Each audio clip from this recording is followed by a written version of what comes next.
Lib Dem MPs, I think. I know that you're not involved in designing the strategy, but it seems to me that whatever happens, Gordon Brown is toast.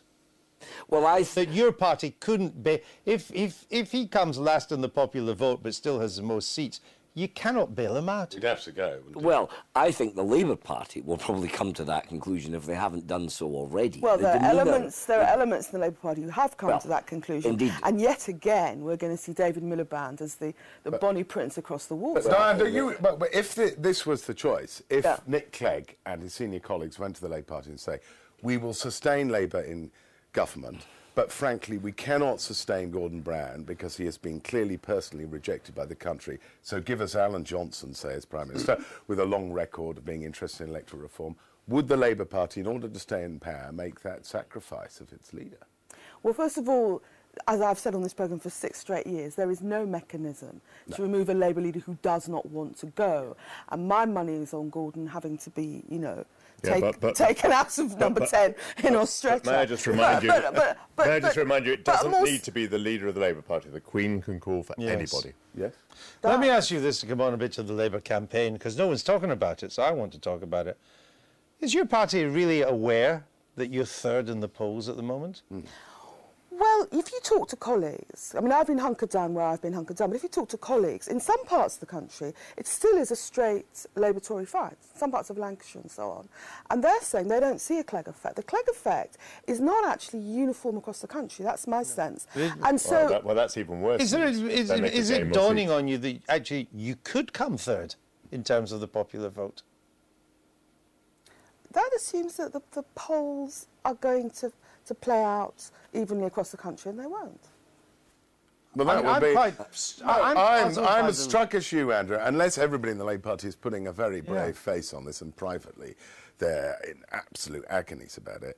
I mean, for it even to be contemplated that the Labour Party could come third in terms of the popular vote, I mean, but Andrew, you've been there before. No, you're in been there before with the rise of the SDP. Existential threat territory. We could be looking at a reversal of what happened in the early 20th century when Labour surpassed the Liberals, and the Liberals being in the position they are going to surpass Labour as the primary centre-left party. People said that about the SDP.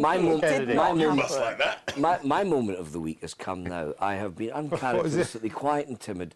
Here's the Liberal Democrat, indeed a former leader of the clan, sitting in the middle of a general election, and you're all going ham and tongs about hung parliaments and PR, and I can just sit back and I don't have to do anything. I just let you get on with it. All right, good. Well, let me ask Andrew another question then. What I will say is, look at Scotland, because you've got a laboratory within the United Kingdom for a lot of these arguments. Minority governments, how PR system works, roof hasn't fallen in. How the Conservative Party has adapted and now embraces proportional representation.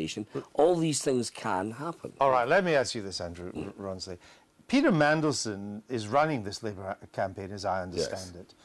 So why is he running it the way it is? Why is he running a campaign in which Gordon Brown goes from safe house to safe house? Asking why? Well, there is a logic in this question. I agree, and a lot of Labour people are asking themselves, because Gordon Brown goes round and they get a bit of wallpaper maybe on regional television of him at a school or whatever, but their press conferences don't seem to have much bite. I would say this, though, I think this is true of all the parties, and it's these debates, because they've sucked the oxygen out of everything else.